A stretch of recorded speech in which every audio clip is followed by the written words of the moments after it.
സുഗമോദേവി സീരിയലിൻ്റെ പുതിയൊരു എപ്പിസോഡിൻ്റെ പ്രമോറിവ്യൂ വിശേഷങ്ങളിലേക്ക് എല്ലാവർക്കും സ്വാഗതം.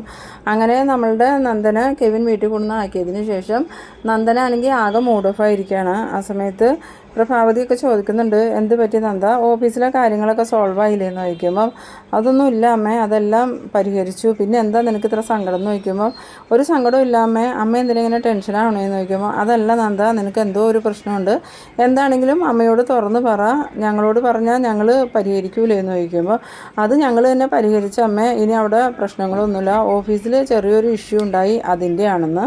പിന്നീട് നന്ദനും ദേവികയും ഉറങ്ങാനായിട്ട് പോകുന്നുണ്ട്.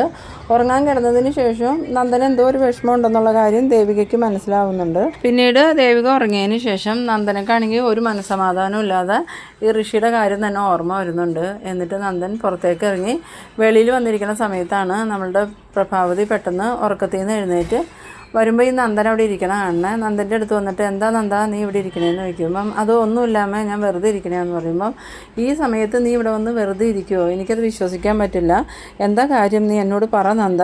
ആ സമയത്ത് നന്ദൻ പറയുന്നുണ്ട്, ഒരു കാര്യമില്ലാമേ, ഞാൻ ഇങ്ങനെ ഉറക്കം വരാത്തതുകൊണ്ട് ഇരുന്നേന്ന് പറയുമ്പം എന്തുകൊണ്ടാണ് നിനക്ക് ഉറക്കം വരാത്തത്, എന്തുണ്ടെങ്കിലും അമ്മയോട് തുറന്നു പറ, നീ ഇനി എന്തെങ്കിലും തെറ്റ് ചെയ്തിട്ടുണ്ടോ.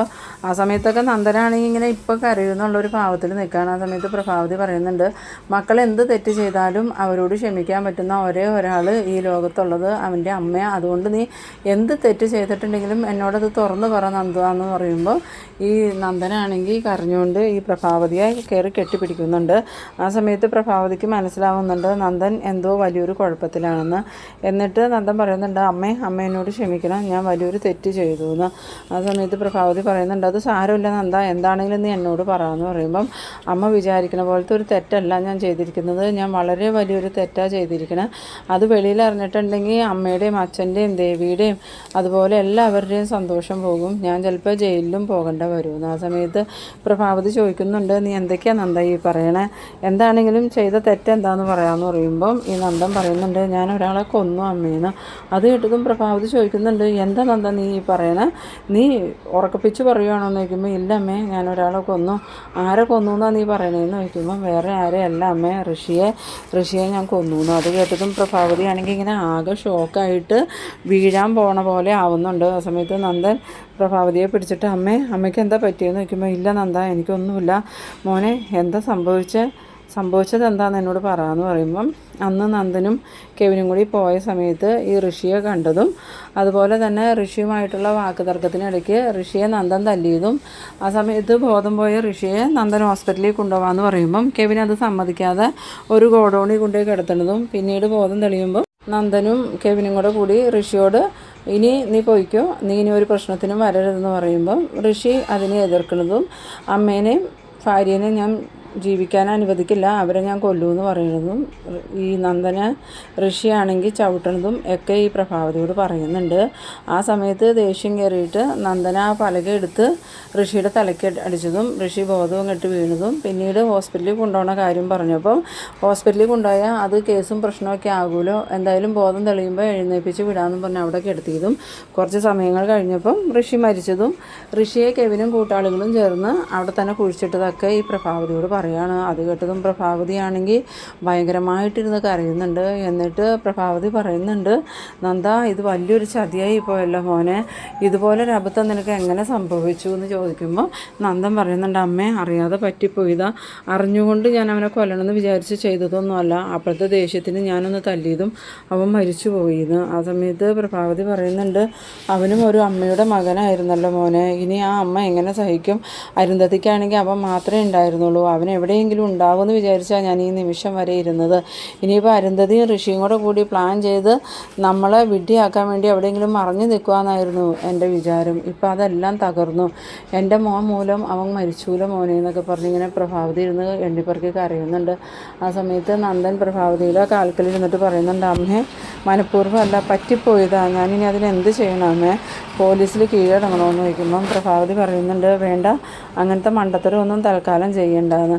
എന്നിട്ട് പ്രഭാവതി പറയുന്നുണ്ട് എന്തായാലും പോലീസ് അന്വേഷണം ഊർജിതമായിട്ട് തന്നെ നടക്കണ്ടാവും എന്ന് പറയുമ്പോൾ നമ്മളുടെ നന്ദനാണെങ്കിൽ അന്ന് ആ DYSP ഓഫീസിലേക്ക് ചെല്ലാൻ പറഞ്ഞതും അവിടെ ചെന്നപ്പം ഋഷിയെ കൊല്ലുന്ന ആ ഒരു വീഡിയോ നന്ദനെ കാണിച്ചു കൊടുത്തതും നന്ദനെയും കെവിനെയും അറസ്റ്റ് ചെയ്യാൻ തുടങ്ങിയ സമയത്ത് ആരോ ഒരാൾ വിളിച്ച് അവരെ വെറുതെ വിടണമെന്ന് പറഞ്ഞതും പിന്നെ ആ DYSP ഇനി നിങ്ങൾക്കെതിരെ കേസൊന്നുമില്ല, അതുകൊണ്ട് നിങ്ങൾ പൊയ്ക്കോന്നും പറഞ്ഞ് ഇവരെ പറഞ്ഞു വിട്ട കാര്യങ്ങളൊക്കെ പ്രഭാവതിയോട് പറയാണ്.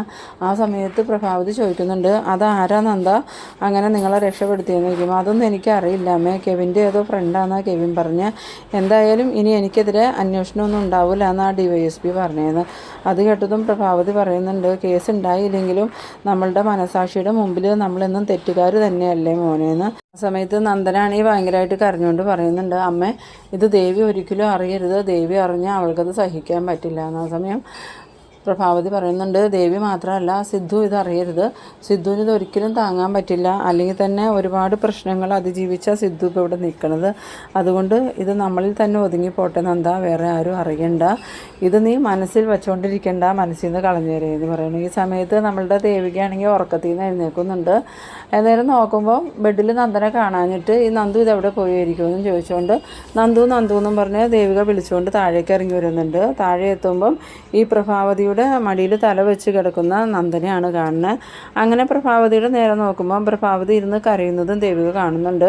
ആ സമയത്ത് ദേവികയ്ക്കാണെങ്കിൽ ആകെ പേടിയാവുന്നുണ്ട്, അമ്മ എന്തിനായിരിക്കും ഇപ്പോൾ കരയണേന്നൊക്കെ മനസ്സിൽ വിചാരിച്ചുകൊണ്ട് ദേവിക വേഗം താഴേക്ക് ഇറങ്ങി വന്നിട്ട് പ്രഭാവതിയോട് ചോദിക്കുന്നുണ്ട് അമ്മ എന്തിനാ കരയണേന്ന് ചോദിക്കുമ്പോൾ അപ്പോഴാണ് ഈ പ്രഭാവതി ദേവിക വന്നതും ഈ പ്രഭാവതി കരയണത് ദേവിക കണ്ടതൊക്കെ മനസ്സിലാക്കണം. വേഗം തന്നെ ഒന്നുമില്ല മോളെ, ഇങ്ങനെ ഓരോന്ന് ആലോചിച്ചിരുന്നപ്പോൾ എനിക്ക് സങ്കടമായി, അതുകൊണ്ട് കരഞ്ഞതാണ്. പിന്നെ എന്താ നന്ദു ഇവിടെ വന്നിരിക്കണേന്ന് ചോദിക്കുമ്പം ആ നന്ദന് ഉറക്കം വരുന്നില്ല എന്നും പറഞ്ഞ് നന്ദൻ താഴേക്ക് ഇറങ്ങി വന്നതാണ്. അപ്പം ഞങ്ങളിങ്ങനെ ഓരോന്ന് സംസാരിച്ചിരുന്നതാണ് മോളെ, അന്നേരം എനിക്ക് സങ്കടം വന്ന് ഞാൻ കരഞ്ഞതാണ്, അല്ലാതെ വേറെ പ്രശ്നമൊന്നുമില്ലാന്ന്. പിന്നീട് ദേവിക പറയുന്നുണ്ട് എന്തായാലും വാ നന്ദ, ഒത്തിരി സമയമായില്ലേ, നന്ദു വന്ന് കിടക്കെന്നും പറഞ്ഞ് നന്ദനെ വിളിച്ചുകൊണ്ട് പോകുന്നുണ്ട്. പിന്നീട് പ്രഭാവതി റൂമിലോട്ട് പോകുമ്പം അവിടെ സിദ്ധാർത്ഥൻ നല്ല ഉറക്കത്തിലാണ്.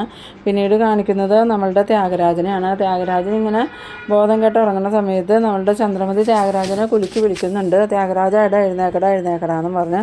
ആ സമയത്ത് ത്യാഗരാജനാണെങ്കിൽ എഴുന്നേക്കണമില്ല. എന്നിട്ട് ചന്ദ്രമതി മനസ്സിൽ വിചാരിക്കുന്നുണ്ട് ഇവൻ എന്തൊക്കെയോ കാര്യങ്ങൾ പ്ലാൻ ചെയ്യുന്നുണ്ട്, അതും ചന്ദ്രോത്തുകാരെ നശിപ്പിക്കാൻ വേണ്ടിയിട്ടാണ്, ഇവൻ്റെ നാടകം ഇതല്ല, അതുകൊണ്ട് തന്നെ ഇനി ഇവനെ സൂക്ഷിക്കണം, എന്തായാലും ഇവനെ വിളിച്ചത് ആരാന്ന് എത്രയും പെട്ടെന്ന് കണ്ടുപിടിക്കണം. അങ്ങനെ ത്യാഗരാജൻ്റെ ഫോണിലേക്ക് വിളിച്ചത് ആരാന്ന് അറിയാൻ വേണ്ടിയിട്ട് നമ്മളുടെ ചന്ദ്രമതി ആണെങ്കിൽ ത്യാഗരാജൻ്റെ ഫോൺ നോക്കുന്നുണ്ട്. ഫോൺ നോക്കുന്ന സമയത്ത് മുരളി ആണെങ്കിൽ ആ ടേബിളിൻ്റെ മുകളിൽ ഫോൺ വെച്ചിട്ട് പോകുന്നത് ചന്ദ്രമതി ഓർക്കുന്നുണ്ട്. വേഗം ടേബിളിൻ്റെ മുകളിൽ നോക്കുമ്പോൾ ത്യാഗരാജൻ്റെ ഫോൺ അവിടെ ഇരിക്കുന്നുണ്ട്. അതെടുത്തിട്ട് കോൾ ഹിസ്റ്ററി എടുത്ത് ആ വിളിച്ച ആളുടെ നമ്പർ ഈ ചന്ദ്രമതി ആണെങ്കിൽ ഒരു പേപ്പറിലോട്ട് എഴുതി എടുത്തുകൊണ്ട് റൂമിൽ നിന്ന് പോകുന്നുണ്ട്. പിന്നീട് ഫോൺ എടുത്ത് ചന്ദ്രമതി ആ നമ്പർ ഡയൽ ചെയ്ത് കോൾ ചെയ്യുന്നുണ്ട്. മറുവശത്ത് ആരാ ഫോൺ എടുക്കണേന്നൊന്നും കാണിക്കണില്ല. പിന്നീട് കാണിക്കുന്നത് നമ്മളുടെ പ്രഭാവതിയാണെങ്കിൽ ഈ നന്ദൻ്റെ കാര്യം ഓർത്തിട്ട് ഉറക്കമില്ലാതെ ഇങ്ങനെ കട്ടിലിൽ തന്നെ കിടക്കുകയാണ്. ആ സമയത്ത് പ്രഭാവതിക്ക് ഭയങ്കര സങ്കടവും വിഷമവും എല്ലാം വരുന്നുണ്ട്. എന്തായാലും നന്ദൻ്റെ ജീവിതം തകർന്നല്ലോ, ഇനി ഇത് പുറത്തറിഞ്ഞാൽ നന്ദനൊരു ജീവിതം ഉണ്ടാകുമോ എന്നൊക്കെ ഇങ്ങനെ ആലോചിച്ച് കിടക്കുന്നുണ്ട്. ആ സമയത്ത് പെട്ടെന്ന് തന്നെ നമ്മളുടെ സിദ്ധാർത്ഥനാണെങ്കിൽ കണ്ണ് തുറക്കുന്നുണ്ട്. എന്നിട്ട് എന്താ താൻ ഉറങ്ങിയില്ലേന്ന് ചോദിക്കുമ്പം ഇല്ല സിദ്ധു, ഉറക്കം വന്നില്ല, ഞാൻ എന്തൊക്കെയോ ഇങ്ങനെ ആലോചിച്ച് കിടന്നുപോയി, താൻ എന്താ ആലോചിക്കണേന്ന് ചോദിക്കുമ്പോൾ ഒന്നുമില്ല സിദ്ധു കിടന്ന് ഉറങ്ങിക്കോ എന്നും പറഞ്ഞുകൊണ്ട് ഈ പ്രഭാവതി പറയുന്നുണ്ട്. പിന്നീട് കാണിക്കുന്നത് രാവിലെ എഴുന്നേൽക്കുന്ന പ്രഭാവതി എഴുന്നേറ്റ പാടെ ഇനി എന്ത് ചെയ്യും ഭഗവാനെ, നന്ദനെ എങ്ങനെ ഇതിൽ നിന്ന് രക്ഷപ്പെടുത്തും, എന്തായാലും കുരുവിള അന്വേഷിച്ചില്ലെങ്കിലും വേറെ ഏതെങ്കിലും പോലീസ് ഉദ്യോഗസ്ഥർ വന്നു കഴിഞ്ഞാൽ ഈ കേസ് അന്വേഷിക്കുമ്പം നന്ദൻ എന്തായാലും പ്രതിയാവും, നന്ദനെ രക്ഷിക്കാൻ എന്തെങ്കിലും ഒരു വഴി കാണിച്ചു തന്നെ ഭഗവാനെ എന്നൊക്കെ ഇങ്ങനെ പ്രാർത്ഥിച്ചുകൊണ്ട് പുറത്തേക്ക് ഇറങ്ങി വരുന്നുണ്ട്. പുറത്തേക്ക് ഇറങ്ങി വന്നതും ദേവികയാണെങ്കിൽ അമ്മയെ ചായ എടുക്കട്ടെ എന്ന് ചോദിക്കുമ്പോൾ ആ മോളെ ഒരു ഗ്ലാസ് ചായ എടുത്തോ, സിദ്ധുവിനും എടുത്തോ എന്ന് പറയുന്നു. ആ സമയത്ത് ദേവിക ചായ എടുക്കാനായിട്ട് പോകുമ്പോൾ പ്രഭാവതി ചോദിക്കുന്നുണ്ട് മോളെ നന്ദന എഴുന്നേറ്റില്ലേ എന്ന് ചോദിക്കുമ്പോൾ അമ്മേ നന്ദന എഴുന്നേറ്റു, നന്ദു അവിടെ ഫ്രഷായിട്ട് ഇപ്പോൾ താഴേക്ക് വരാമെന്നും പറഞ്ഞാൽ അവിടെ ഇരിക്കേണ്ടെന്ന് പറഞ്ഞു. ആ സമയത്ത് പ്രഭാവതി പറയുന്നുണ്ട് എന്നാൽ മോള് നന്ദനും ഒരു ഗ്ലാസ് ചായ കൊടുക്കുന്നു. പിന്നീട് ഇവർ സംസാരിച്ച് നിൽക്കുന്ന സമയത്ത് സിദ്ധാർത്ഥൻ അങ്ങോട്ട് വരുന്നുണ്ട്. സിദ്ധാർത്ഥൻ വന്നിട്ട് പ്രഭാവതിയോട് പറയുന്നുണ്ട് ഞാൻ ഇന്നലെ ഭയങ്കരമായ ഒരു സ്വപ്നം കണ്ടു എന്ന്. ആ സമയത്ത് പ്രഭാവതി ചോദിക്കുന്നുണ്ട് എന്ത് സ്വപ്നം കണ്ടതെന്ന് ചോദിക്കുമ്പോൾ ആ അരുന്ധതിയുടെ മോനിലെ ഋഷിയെ ആരോ കൊല്ലുന്ന ആ ഒരു സ്വപ്നം ഞാൻ കണ്ടേന്ന്. അത് കേട്ടതും പ്രഭാവതിക്ക് ആകെ ഭയമാവുന്നുണ്ട്. ആ സമയത്ത് സിദ്ധാർത്ഥൻ പറയുന്നുണ്ട് താൻ ഇനിങ്ങനെ പേടിക്കുകയൊന്നും വേണ്ട, അത് വേറൊരു സ്വപ്നമല്ലേന്ന്. ആ സമയത്ത് പ്രഭാവതി ചോദിക്കുന്നുണ്ട് ഈ ഋഷിയെ ആര് കൊല്ലുന്നതായിട്ടാണ് സിദ്ധു സ്വപ്നം കണ്ടതെന്ന് ചോദിക്കുമ്പോൾ അതെനിക്കത്ര ക്ലിയർ അല്ല, പക്ഷേ കണ്ടത് നന്ദനെ പോലെയുള്ള ഒരാൾ കൊല്ലണതായിട്ടാണ് ഞാൻ കണ്ടിരുന്നത്. അത് കേട്ടതും പ്രഭാവതിയാണെങ്കിൽ ഇങ്ങനെ ആകെ ഷോക്ക് അടിച്ചതുപോലെ നിൽക്കുന്നുണ്ട്. ആ സമയത്ത് പ്രഭാവതി പറയുന്നുണ്ട് എന്താ സിദ്ധു ഈ പറയണേന്ന് ചോദിക്കുമ്പോൾ ഞാൻ സ്വപ്നം കണ്ടതല്ലേ പ്രഭേ, അതിന് താൻ ഇത്ര ടെൻഷൻ അടിക്കേണ്ട കാര്യമൊന്നുമില്ല. അല്ല സിദ്ധു നന്ദനെ പോലെയുള്ള ഒരാളാ കൊല്ലണ കണ്ടേന്ന് പറഞ്ഞില്ലേന്ന് ചോദിക്കുമ്പം സിദ്ധാർത്ഥൻ പറയുന്നുണ്ട് അത് ചിലപ്പോൾ എൻ്റെ തോന്നലായിരിക്കാം, എന്തായാലും നന്ദൻ വരട്ടെ, നന്ദനോട് നമുക്ക് ചോദിക്കാമെന്ന്. അത് കേട്ടതും പ്രഭാവതിയാണെങ്കിൽ ഇങ്ങനെ ആകെ എന്ത് ചെയ്യണമെന്ന് അറിയാത്തൊരവസ്ഥയിൽ നിൽക്കുന്ന ആ ഒരു സീനിലാണ് ഈ എപ്പിസോഡ് അവസാനിക്കുന്നത്. അപ്പോൾ നിങ്ങൾ എൻ്റെ വീഡിയോ ആദ്യമായി കാണുന്നവരാണെങ്കിൽ ചാനലൊന്ന് സബ്സ്ക്രൈബ് ചെയ്യാനും ഇഷ്ടമായാൽ ലൈക്ക് ചെയ്യാനും ഷെയർ ചെയ്യാനും മറക്കരുത്. അപ്പോൾ ഇതുപോലെ ഇൻട്രസ്റ്റിംഗ് ആയിട്ടുള്ള അടുത്തൊരു എപ്പിസോഡുമായി വീണ്ടും കാണാം. അതുവരേക്കും ബൈ ബൈ.